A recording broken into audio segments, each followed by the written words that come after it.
আমার ঘর তোর কিছু নাই বাজান, আমি কষ্টকারী হয়ে গেছি। আমার কাদা কামড় ঘর তোর কিছু নাই, আমার কিছু নাই, আমার কিছু নাই। আমার এতিম বাচ্চারা চাকর বাজি হয়ে গেছে। মা,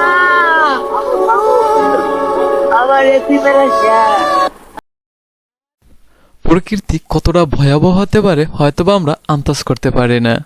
প্রকৃতি যেমন মানব সভ্যতাকে বাঁচিয়ে রাখে, আবার তেমনি প্রকৃতি মানব সভ্যতাকে সংকটের মুহূর্তে ফেলে দেয়। ওনার কথা শুনে হয়তোবা আমরা কিছুটা বুঝতে পারি কতটা অসহায় হলে এমন হৃদয় বিদারক কথা বলেন। কথাগুলো শোনার পর নিজের অজান্তেই চোখ দিয়ে পানি। থেকে আসতেছেন বলেন তো? জানবো কি অবস্থা? অবস্থা নতুন আমার কিছু নাই। কতটুকু উঠছে পানি? ঘরের পিঠ ভাঙে গেছে, কি আগের মতন কিছু নেই। একজন উদ্যোক্তাই জানে নতুন স্বপ্ন ভেঙে যাওয়া কতটা কষ্টের। এক বুক ব্যথা নিয়ে এই ভাইটি যেভাবে কথা বলল দেখে মনে হয় যেন হৃদয়ের স্পন্দনটা ফেটে যায়। ভাইটির জন্য সবাই দোয়া করবেন, সেজন্য তার স্বপ্ন পূরণ করতে পারে। ছিলাম স্রোতের পাশে, তখন কলা গাছ আমাকে উল্টে এইভাবে চাপাই ধরছে। চাপাই ধরার পরে আমি উঠছি, উঠে যখন দেখতেছি বাবা চলে গেছে জোরে, আপনার কলা গাছের উপর টপকে যায়, বাবাকে হাত ধরছি। ধরার পরে বাবা ছুটে গেছে, আবার যায় ধরছি। ধরার পরে একেবারে যখন স্রোতের মধ্যে পড়ে গেছি, পানির নিচে চলে যাওয়ার পরে আর বাবার হাতটা আমি ব্যালেন্স করে ধরে রাখতে পারিনি, পড়ে গেছে। তারপরে পরে কলার ফেলা সহকারে ওইদিকে চলে গেছে। আমি একটা গাছ ধরলাম, আর তো বাবাকে খুঁজে পাইতেছিল। একটা বাচ্চা মেয়ে ছিল, একটা মহিলা ছিল, আর দুইটা আমার আপু সঙ্গে আর একটা মুরব্বী ছিল, মোট 60 জন। এর ওইদিকে স্রোতের দিকে চলে গেছে। আপনার আব্বাকে আপনি ধরে রাখতে পারেন? ধরে রাখতে পারি না আমি। 2-3 বার পল্টায় বাবাকে যাই চাপ দিয়ে হাত ধরছি, কিন্তু শেষ পর্যন্ত যখন পানির নিচে ডুবে গেছি তখন আর বাবার হাতটা ধরে রাখতে পারি নাই আমি। কিছু কথা শুনলে খানিক সময়ের জন্য নির্বাক হয়ে যাওয়া লাগে। শত চেষ্টা করার পরেও আমি তোমাকে রক্ষা করতে পারিনি।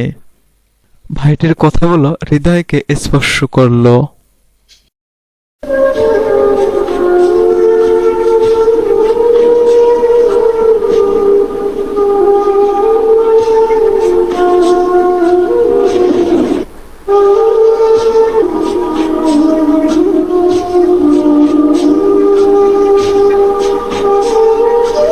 সত্যি ভাই, এটি দেখার পর নিজের ভাষাটাই যেন হারিয়ে ফেললাম।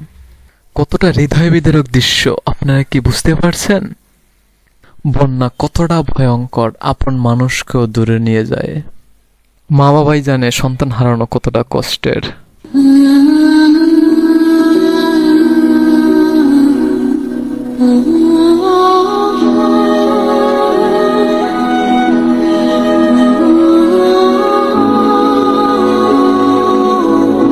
মাঝে মাঝে খুব ইচ্ছে হয় এই প্রকৃতিকে প্রশ্ন করে, এই শিশুদের কি অপরাধের জন্য এরা কষ্ট পাচ্ছে।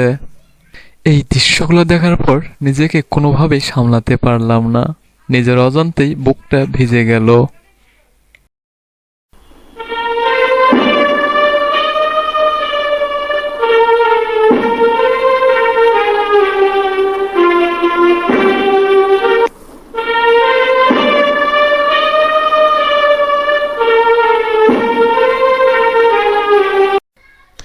দিন শেষে পরিবারের সাথে থাকাটা হয়তো বা অনেক সুখের, রাস্তায় বা গাছতলায় কিংবা কাদায়। হ্যালো বন্ধুরা, নিজেকে রক্ষা করুন বন্যার হাত থেকে, অন্যকে সাহায্য করুন। যতটা সম্ভব এই সময় মানুষের পাশে দাঁড়ান। এত সময় ভিডিওটি দেখার জন্য অসংখ্য ধন্যবাদ।